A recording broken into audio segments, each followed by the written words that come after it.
Urgent wild news. A tragedy in Russia? 2 planes down at once.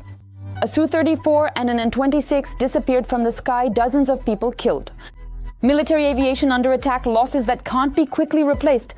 And this is just the beginning. Russian bombs are now falling en masse on Russia itself. The system is failing and explosions are echoing deep in the rear. But the main thing is a new level of war. Damage to Russia's chemical industry and a shortage of ammunition signal a serious crisis. The war is returning to Russia systematically, precisely, and inevitably. All the details, footage, and facts are coming up in just a moment. Don't miss it. Hello, you are watching Ukraine Today. I'm Solomia Dolik, bringing you the latest events. Urgent news has surfaced. Shocking. Shock, chaos, and a black day for their aviation. A wild tragedy in the Russian Federation. 2 planes lost at once, a Su-34 frontline bomber and an An-26 transport aircraft. According to preliminary data, the An-26 transport disappeared from radar around 6 o'clock p.m. in the sky over Crimea. No signal of external interference, no chance of survival. There were about 30 people on board. And here comes the most terrifying part. The An-26 isn't just used for transporting soldiers. These planes are used to transport officers, specialized experts, and the military elite, those who are not so easily replaced. And that means only one thing. Russia could have lost an entire layer of trained personnel at once, one strike, and dozens of key people gone. And what about the second plane? There's another drama with the Su-34. According to preliminary information, the pilot died, but the navigator survived. Is it fate's irony or a pattern?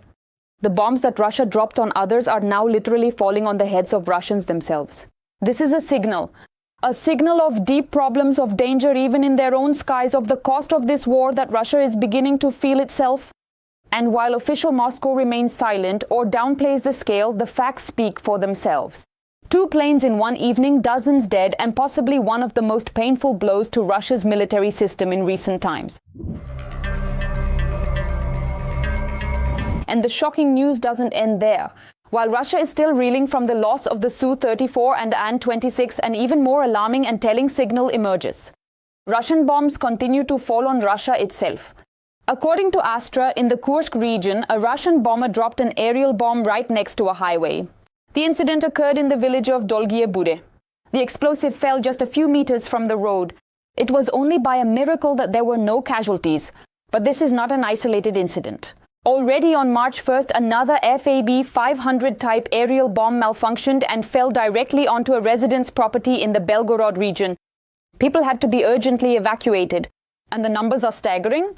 At least 15 Russian aerial bombs have fallen in 2026 on Russian territory and on occupied lands. 143 bombs in 2025, 165 bombs in 2024. This is no longer a coincidence, but a system. The reason lies in Russia's attempts to bypass Ukrainian air defense. Old Soviet FABs are being equipped with modules for planning and correction. They are getting wings and GPS guidance. But there is a problem. This system is not perfect. The bombs simply don't reach their targets and fall right where they were launched from. Even Russian military personnel admit this. A Z channel openly stated such incidents regularly happen even in Belgorod itself. And here is the harsh reality. Bombs that were supposed to fly to Ukraine are falling on the heads of Russians. And while Russian aerial bombs scorch their own lands, on another front there's a blow to the very heart of the aggressor's military machine. Strikes on the Russian chemical industry are gaining momentum and could have a serious impact for the production of explosives for the war. Over the past month, the number of drone attacks on key chemical enterprises in Russia has increased significantly. A particularly heavy blow has been dealt to nitrogen chemistry, ammonia and ammonium nitrate, which are the main raw materials for the production of munitions. This week, Togliatti Azot, one of the world's largest ammonia producers with a capacity of over 3 million tons per year, has become a target for the 3rd time. Official sources report serious damage. The synthesis column, water treatment system, high-pressure gas pipeline, electrical substation, and ammonia storage facility have been destroyed. Ammonia production there has been completely halted, and restoration will take at least a month and a half. This is far from an isolated incident. Since the end of last year, other key plants have been damaged in attacks. In Stavropol Krai, Smolensk Oblast, Veliki Novgorod, and Kirov Oblast. Altogether, these facilities account for about 20 to 30% of the total production of ammonia and ammonium nitrate in Russia. The war has affected not only the military but also the economic resources of the aggressor. A blow to the chemical industry could cause a serious shortage of explosive materials. And this already threatens both Russia's military production and its export revenues. What once benefited the enemy is now working in our favor. Ukrainian soldiers are re-equipping Russian tanks, APCs and artillery, turning them into a real force on the front line. Watch the following report to see how the aggressor's equipment becomes our weapon and strengthens our defense. D-30 howitzer, caliber 122 millimeters. This particular gun is interesting because it was brought from Kursk region, from the Kursk Oblast. It's a captured gun and it's the same age as me, manufactured in 1982.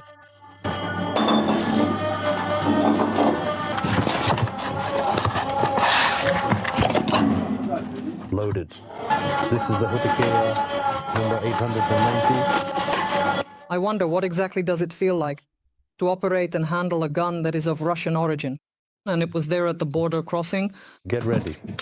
The very first feeling I had came from that initial shot. It truly and completely took my breath away. It performed exceptionally well, both in terms of its pinpoint accuracy and its rapid rate of fire, if we want to put it that way. Go ahead and see for yourself. Already 3 times during this period, this howitzer has fired at its former owners. Here in the Kupiansk direction, it had to be repaired after being hit.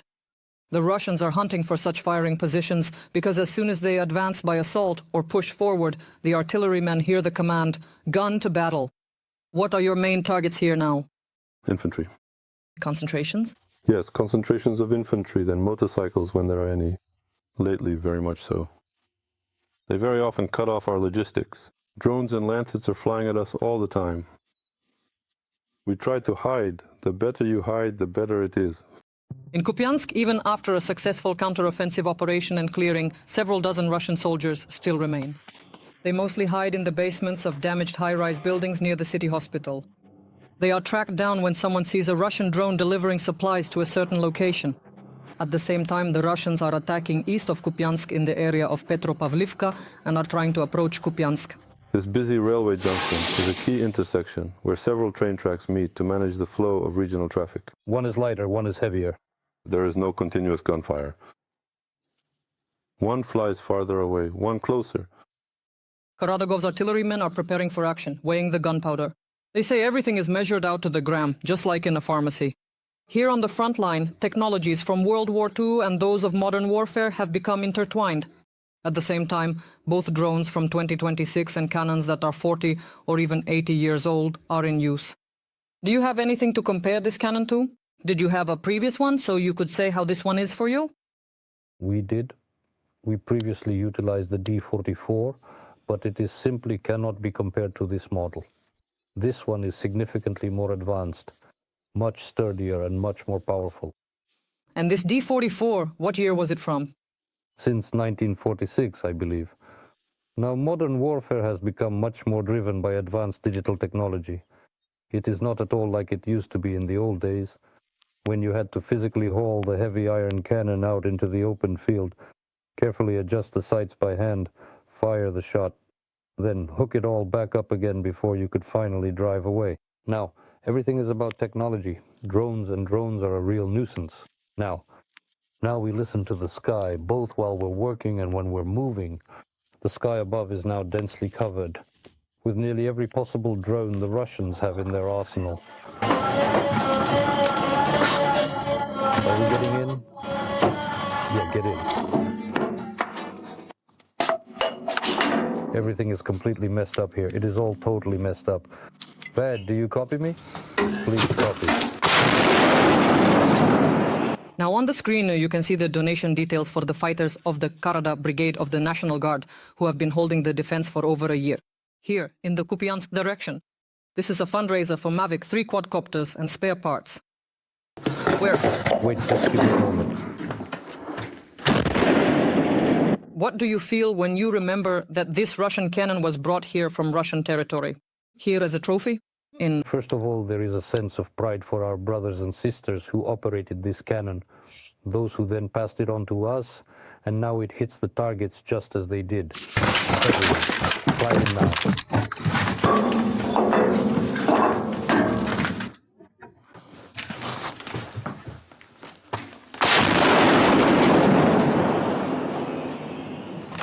Get ready, plus I didn't swear to write them down. Maria Malivska, Oleksandr Brinza, Igor Serebrian, Fakti TV. The only news.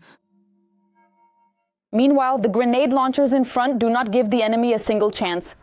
The occupiers are trying to sneak up on our positions, and Russian intelligence officers are being captured one after another.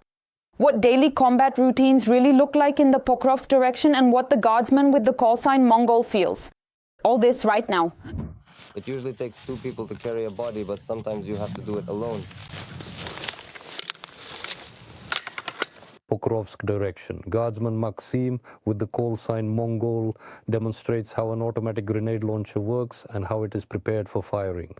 In civilian life, he used to repair cars, but with the start of the full-scale war, he left his business and voluntarily joined the military.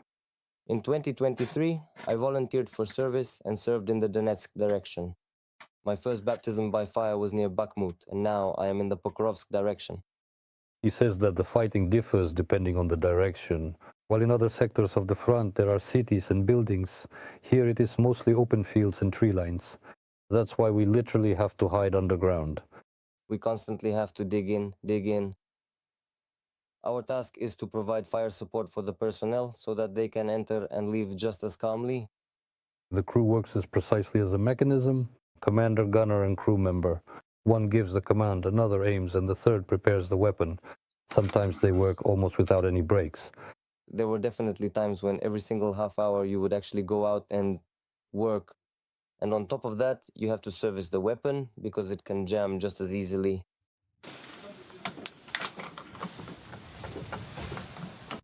Dust and non-stop operation quickly wear out the weapon, but stopping is not an option. The enemy is constantly looking for an opportunity to advance.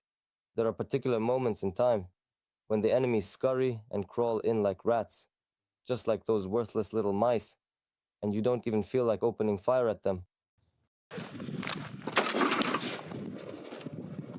Sometimes the enemy gets so close that there's simply no time to think. And that's exactly when the drone operators come to the rescue. The eyes of the Ukrainian units in the sky. I remember one such moment from our last mission. The enemy got so close that he was about to throw grenades right into our dugout. But we didn't let him get that close, thanks to our drone operators. They eliminated the enemy. We did suffer some losses. The occupiers often try to act cunningly. They send lone soldiers out for reconnaissance. They are harder to detect. We tracked down one rat who was sitting in a dugout nearby. He was reporting our positions to his scumbag comrades, telling them where our positions were and how many of us there were. When we approached him, he didn't resist and surrendered immediately. But even amid the daily grind of war, there are things that help you hold on. Phone calls from your wife, your mother, the voices of children. Things that remind you that somewhere far away, there is another world, without trenches and shelling. When my younger son Danya calls and asks, "Dad, when are you coming home?" And you keep telling him, "Soon, soon." But you don't know when that soon will actually come. Still, it's nice when your loved ones call you. Maxim says that at the front, he realized just how fragile life can be, and that understanding gives him the strength to keep going. Together with his comrades, the guardsman continues his work on the front line so that one day he can return home to a peaceful country. Yuri Lozenko, We Are Ukraine, United News. The aggressor does not stop trying to break through near Pokrovsk, Mirnohrad and Hrishin, but the units of the 7th Rapid Response Corps of the Air Assault Forces are putting up a worthy resistance. Over the past week, about 50 occupiers have been eliminated, dozens of pieces of equipment destroyed, and more than 800 drones taken down. Today, the main threat on the front lines is drones, which hunt for equipment and infantry. To survive, soldiers must not only hide, but also know how to counteract them. How are paratroopers trained and what equipment is provided to our defenders? All this is coming up in the report. Currently, drones have become one of the key means of striking, both on our side and on the enemy's. Now, there are very few firefights where infantry faces infantry. The most terrifying weapon we've come up with is FPV drones. These creatures are capable of flying incredibly long distances. They can easily squeeze themselves through even the smallest of windows, and it is honestly very hard to find a place to hide from them. That's why it's necessary to learn and develop these counter-UAV skills, because this is the main threat right now on the battlefield. The soldiers fight in different conditions, in open terrain, in tree lines, in cities. That's why all possible scenarios for countering drones are being practiced. We plan tactics of action directly for specific areas, such as in trenches or in urban environments, for example. There are certain peculiarities. In trenches, you have to prepare yourself. Roughly speaking, you have to be like Dave Pivishkin in urban environments. A load-bearing wall, he hears everything acoustically. The same goes for being hit. A 12 gauge is often used to strike the enemy. There is also development in terms of ammunition for small arms, 5.45, 5.56, 7.62, anti-drone rounds. This is also something that is explained and demonstrated to soldiers regarding the use and application of these types of ammunition and weapons. Constant practice allows you to act quickly and without mistakes during the most intense moments of an attack. We must be ready, our skills must be prepared. They need to be honed to precision to counter any situation. The more you practice, the more everything becomes muscle memory. When you manage to shoot down a drone, you start to fear it less because you're confident in yourself. If you succeeded once, you'll succeed the next time too. Paratroopers are trained gradually, from simulators to working in conditions as close as possible to real combat. Our first exercise is interactive. These are interactive simulators. The fly swatter experience is a deep immersion, using VR goggles which create a virtual reality environment. The guys shoot just like in real combat. They have weapons, an FPV attacks them, and they hit it. With the use of laser tag, we can choose any area of terrain. As you saw, shooting from the bed of a pickup truck, the pickup drives across the field. We're not afraid of what might be there. There's no unauthorized shooting in the direction of a populated area. We had 5 attempts in the first exercise. I hit all 5 attempts. I had 0 hits as the pilot. And on the pickup, it was 4-1. In my favor. In battle, there's no time to think. That's why all actions are practiced until they become automatic. We train it into muscle memory, so that later they don't get lost in themselves when a stressful situation arises on the battlefield. Combat training directly affects the moral and psychological state of the soldier. If he sees a way out and is confident in his actions, knowing he can resist, then he will resist. Paratroopers of the 25th Separate Airborne Brigade, together with other units of the 7th Rapid Response Corps of the Air Assault Forces, continue to hold back the enemy in the Pokrovsk direction, thwarting the occupiers' plans. And it is precisely these skills, survival and countering drones, that save the lives of Ukrainian soldiers every day. Anna Ruda, Alexander Dovhan, specially for Fakti, ICTV, United News. Well, that's all from me for now. What do you think about these events? We look forward to your comments. There is more to come. Stay informed about the main news and don't forget to give us a like. Stay with us. Today, Ukraine is keeping an eye on the most important events. Wishing you peaceful skies above.